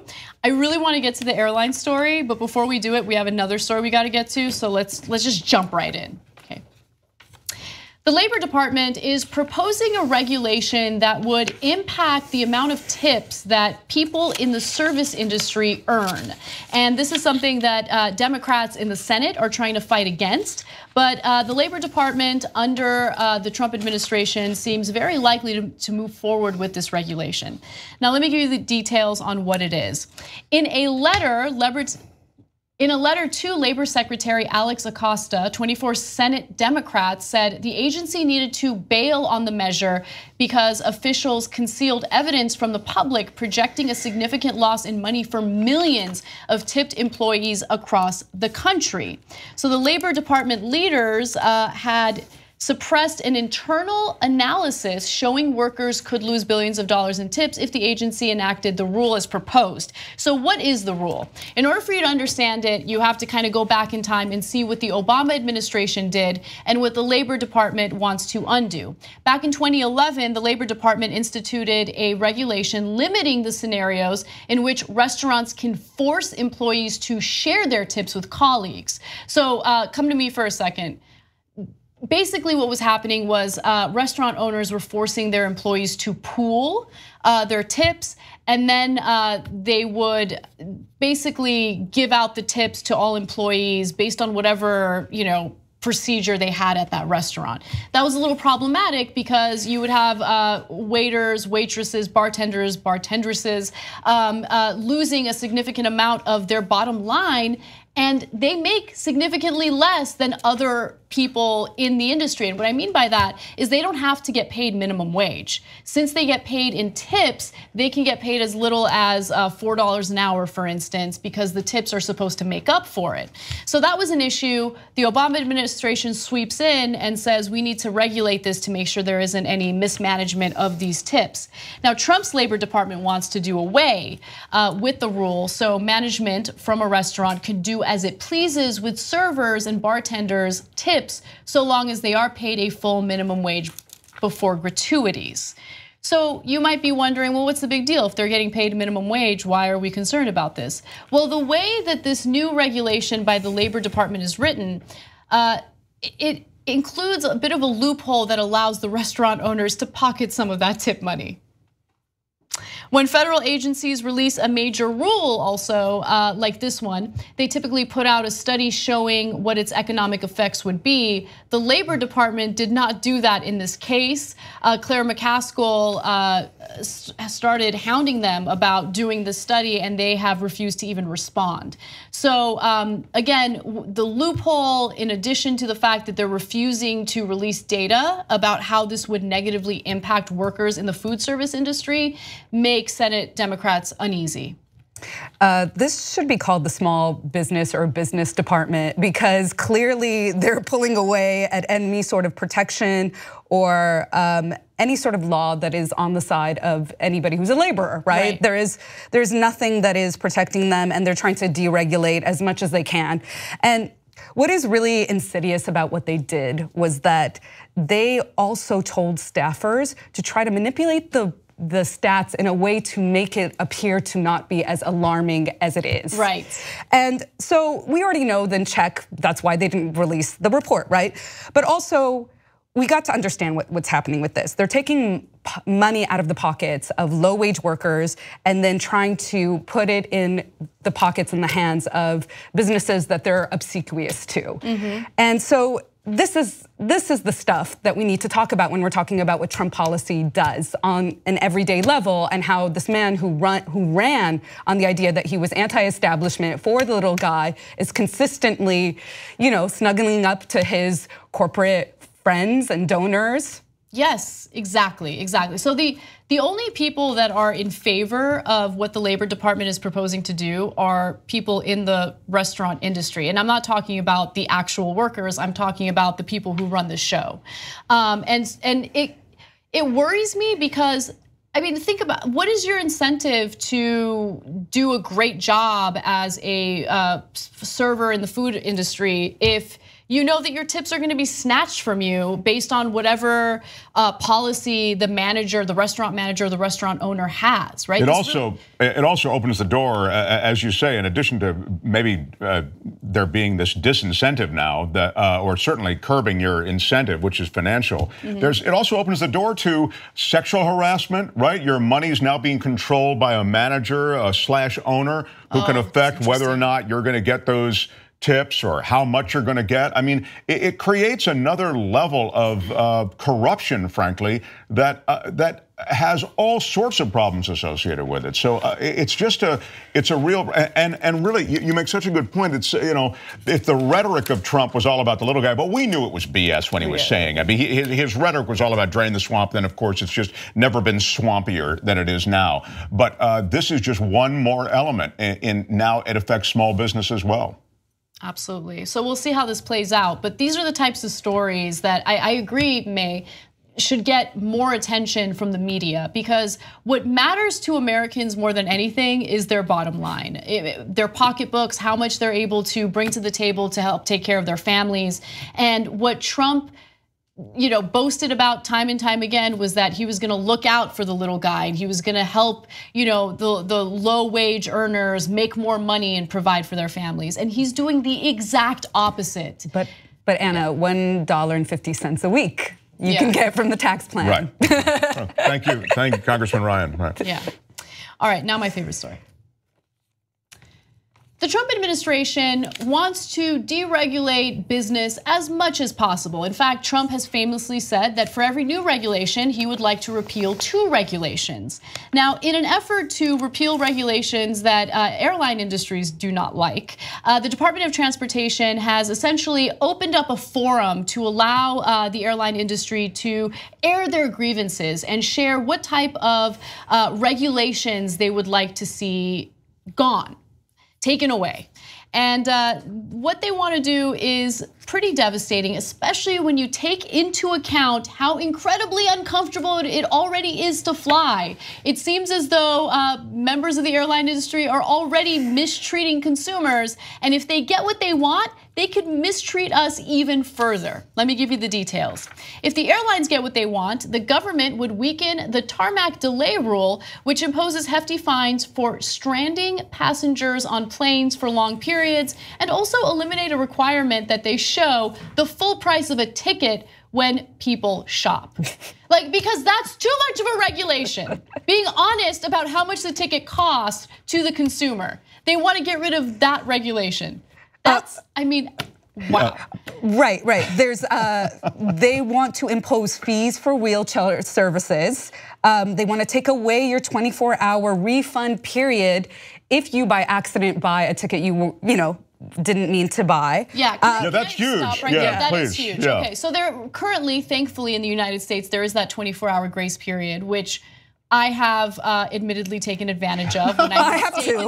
All of us. Yeah, for sure. When I was booking, actually recently, when I had to book a trip to DC for work, and I used the company card, and then I realized I booked the wrong date, and I had a panic attack because I thought I couldn't get a refund. But there was that 24-hour grace period, and I, was able to breathe a sigh of relief.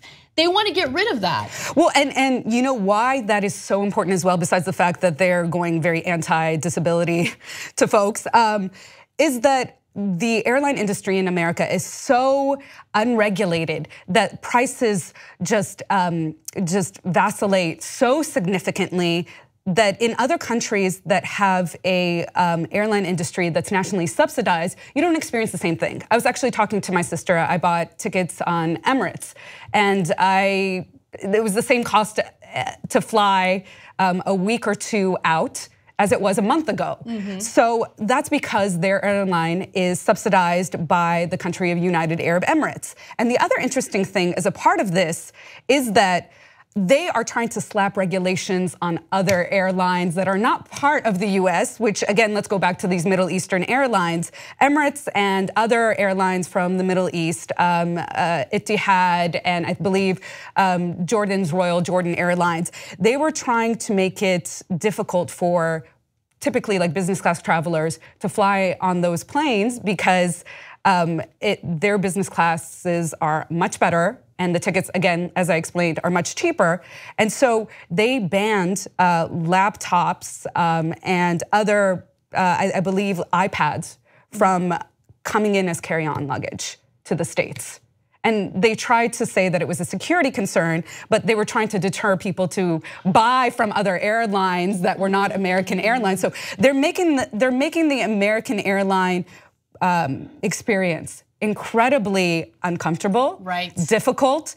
And then what are they doing? They're trying to make it difficult for us to fly with other airlines. That is amazing. That is amazing. I didn't know about that. Also, while they're trying to shed any and all regulations that they have to deal with, they want to tighten regulations that we as consumers have to deal with. So one thing that they would like to get rid of is protections for individuals who have emotional support pets. So if you have an emotional support dog and you have documentation to prove it, you're able to fly with that pet and you don't have to pay for it, right?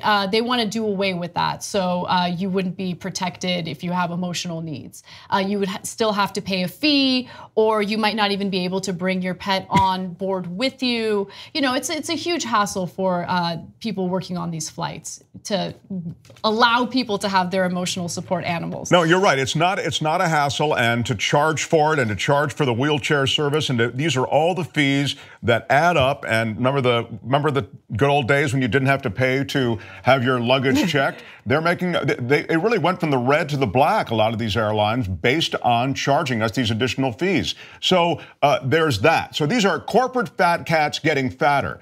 But the tarmac delay law and that regulation came into effect because there were these inordinate delays of 7 and 8 hours on a snowy tarmac in Detroit. The toilets were overflowing. The scene inside the cabin was something out of like a Lord of the Flies. And that's where this came from. That's how they developed this regulation. So, plus, as Anna says, the 24-hour rule, that should just be a basic consumer protection. Oop, I clicked the wrong thing. Look, it just happened a minute ago. No problem, we'll undo it. These are always, fat cats are getting fatter. This is a corporate money grab and nothing else. They don't want to have to answer to the consumer. They're undoing all the consumer protections. It is nothing short of that. Right, but Trump is looking out for the little guy, right? I mean, look, I get it. I get that those on the right have, some of those on the right have bought into the propaganda that any and all regulation is bad, it's red tape, we don't want red tape. But there are regulations that were purposely put in place to protect you, the consumer. And so in this case, they want to get rid of those protections. Again, flying is already incredibly uncomfortable. And you know, we're now living in this world where there is an entire industry that could literally not give you what you paid for. You can pay for a flight and they can literally kick you off that flight if they have overbooked it, right? No other industry is allowed to do something like that. So I feel like the airline industry is already under-regulated and they want to further do away with whatever consumer protections exist. By the way, they want to drop requirements to show on-time and cancellation data with flights. Right. And the airlines are explaining why they are advocating for these deregulations, and their response was that the Department of Transportation was turning too activisty. That's remarkable to say, that to be on the side of the consumer is too activisty. And I think the reason why people believe the rhetoric around Trump is they don't understand the philosophy that's undergirding it. And yes, we could say it's a corporatocracy, it's a plutocracy, but it's deeper than that. It's a philosophy called neoliberalism, and neoliberalism is all about deregulation, expanding the free market, but beyond the point of what capitalism envisioned it to be. And the interesting point about it is that these folks only want the state to exist so that they can validate the desires and the exploitations of these big corporations. That's the only reason they want the state to exist, is for corporate wealth and greed. That's the neoliberal philosophy. So if you buy into any of that, you're buying into your own destruction. Yeah, but we price support. It may be founded on that neoliberal principle, and that may be, as you say, underlying it all. But I would suggest that there are price supports like crazy on every kind of agriculture imaginable in this country. We price support all sorts of things. So there's no free market. I mean, if that's neoliberalism, there is no free market in America at all. It is a controlled marketplace in every way. And for the corporations. Of course, for the corporations. And that's what I mean. I mean, it's only controlled. The state is only used to benefit the corporations and only used to benefit that elite capitalist class, right? And so that's what I mean. And if we view it through that vantage point, then we understand that if the laws only exist in that regard, then you're going to be left out. Let me say one last thing about the word regulation, because it's used and people think, yeah, I do want to get government off our backs, and there is too much regulation. It's like one of those things, you go, yeah, let's get the man off my back. Protections. Anna also used that word, and that is what goes on with so many of these laws. Consumers are protected by these very things that they're rolling back. We can call them regulations, but they are consumer protections, and they are going away. Exactly. Totally. And this administration is aggressively trying to dismantle the Consumer Protections Bureau, anything that helps us as Americans against crony capitalism, which is what we're experiencing right now, especially with the airline industry. All right, I want to end on a positive note, a story that I thought was really interesting. It's a human interest story that has to do with people who live over the age of 100. Researchers have been looking into a tiny Italian island, Sardinia, because of the fact that that island alone has a considerable amount of individuals who live past the age of 100, centenarians as they're referred to. And the proportion of centenarians has been found to be 3 times greater than in the rest of Sardinia. And what they're talking about there is a small part of Sardinia known as Tiana. That is where they found the proportion to be 3 times greater than in the rest of Sardinia. But if you look at Sardinia as an island, you'll notice that there are a lot of people there who manage to live past the age of 100. So what gives? What are they doing? Is it the olive oil? Like, you know, everyone immediately goes to diet and exercise and lifestyle habits. And the researchers actually did control for those factors. And they found that another factor that often isn't talked about enough is how a social setting can help elongate, or lengthen your lifespan. So this was a shock to me, but they found that there's a lot more family involvement here in this part of the world, okay? Families all up in your business all the time. And somehow, who knew that would be good for you? That led to a longer lifespan. That is unbelievable. You associate family with stress, yeah. No, I don't. I love you, everyone, family members that are watching this. But yeah, now look, I'm gonna get into the specifics of how people socialize in Sardinia compared to other parts of the world. But it is interesting to see that increased family involvement, increased social behavior has led to longer lifespans like this. Yes. Social interaction was a point or a variable that doesn't usually come up when we think about healthy living longer. And people previously studied genetics, diet and exercise as well. This is the philosophy that folks adhere to when they think about blue zones around the world, places where people live very late in their lives.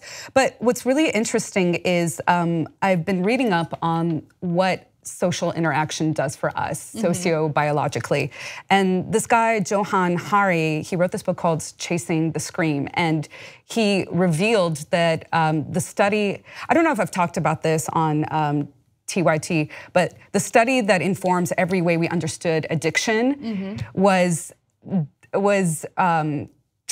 redone with a different variable.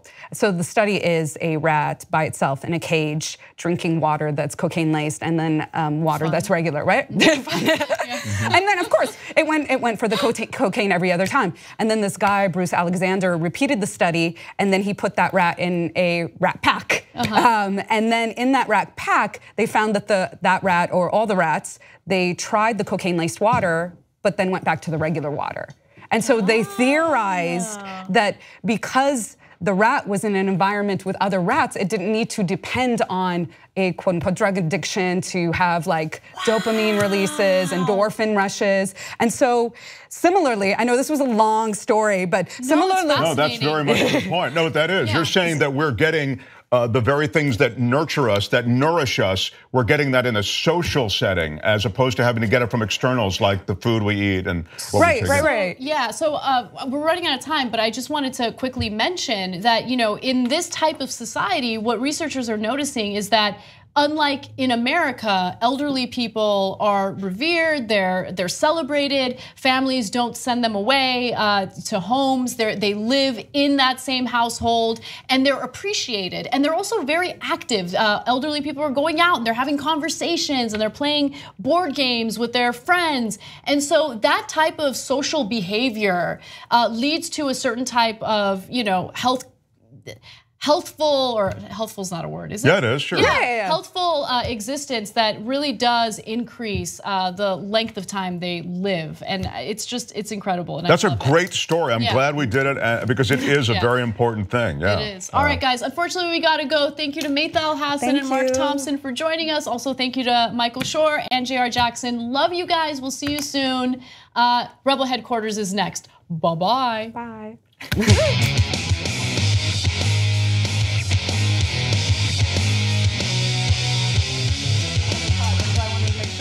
No, I've never even heard it. So you haven't talked about it on the show.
Today I had a meeting, so I missed the Young Turks, but I came in for this powerhouse rebel headquarters.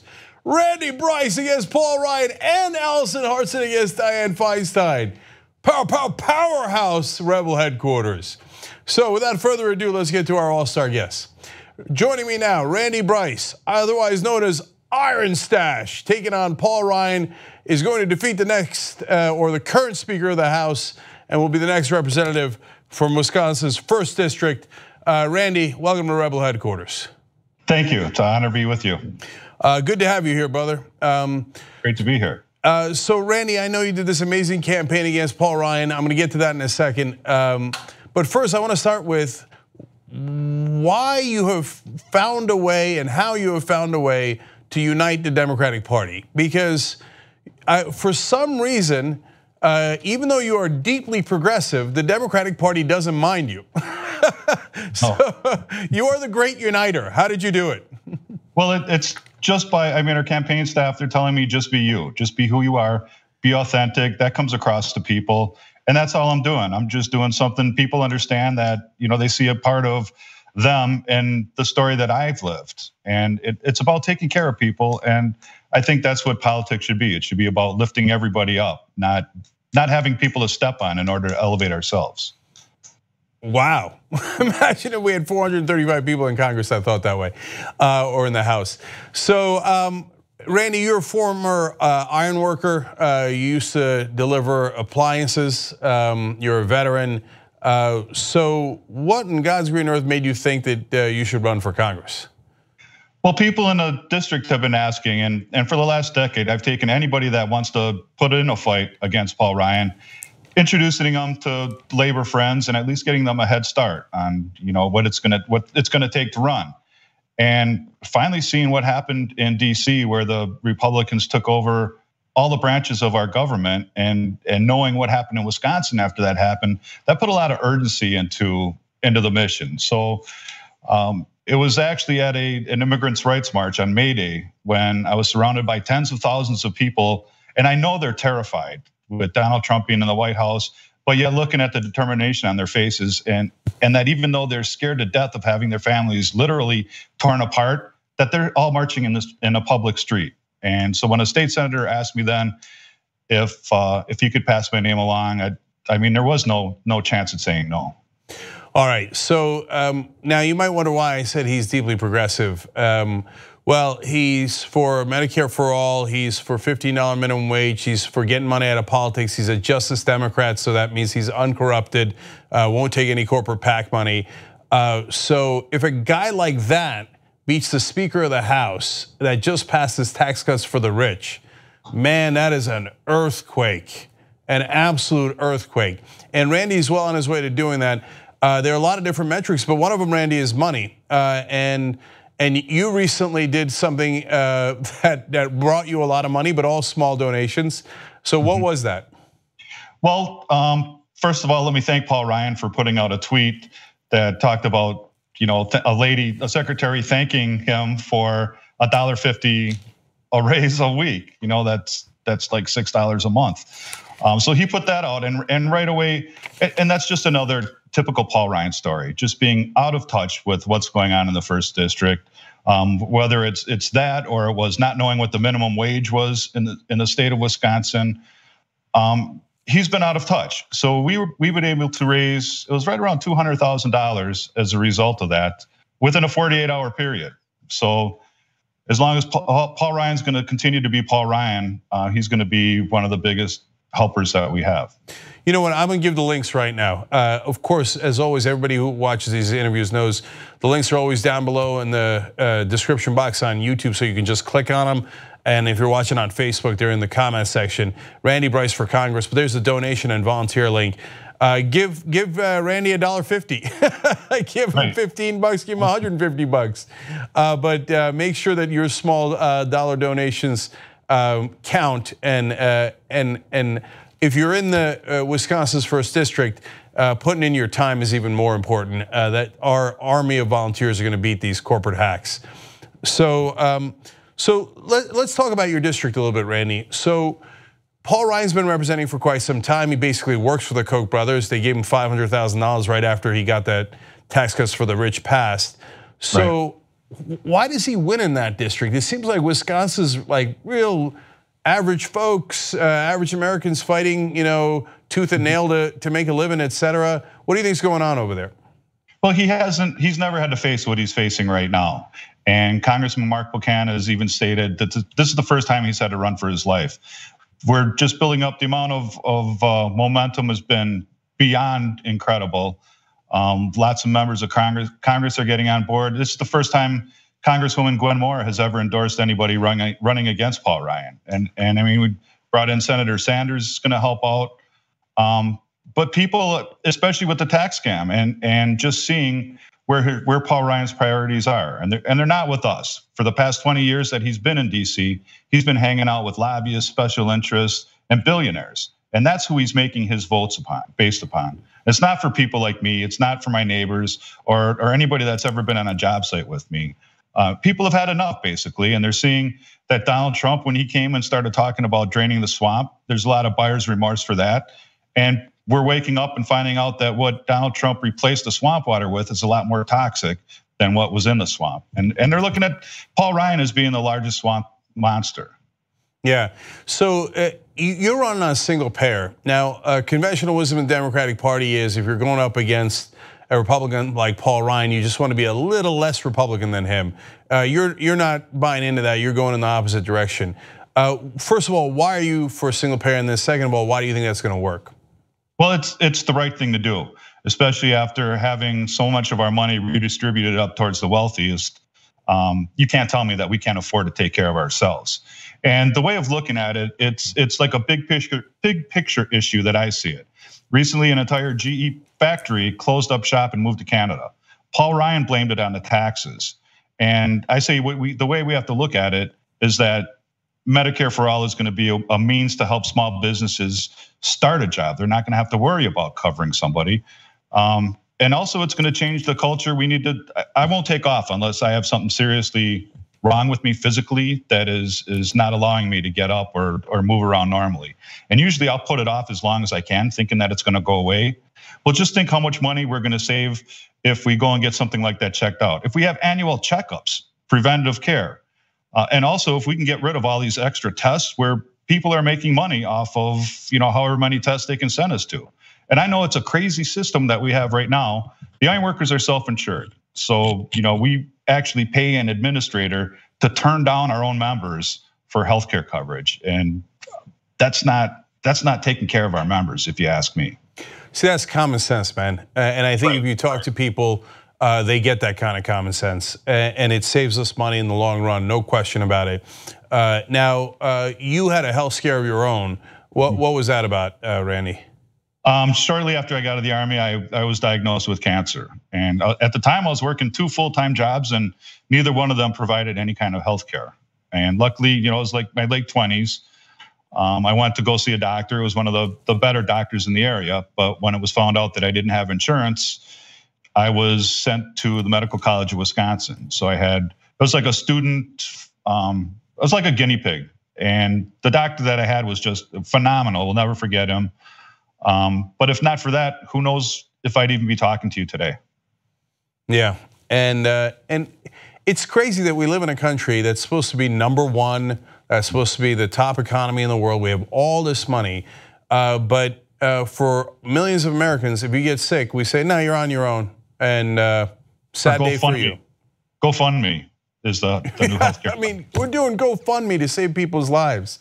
It's insanity. So.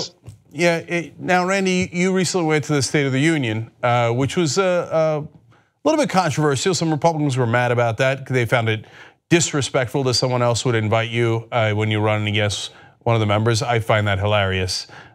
From the guys who yelled, "You lied to Obama." Exactly. I was just going to say, it wasn't a Democrat that yelled, "You lied," the president. So who invited you and what'd you do over there? Congressman Mark Buchanan invited me. He's just been an amazing man and just a fantastic representative.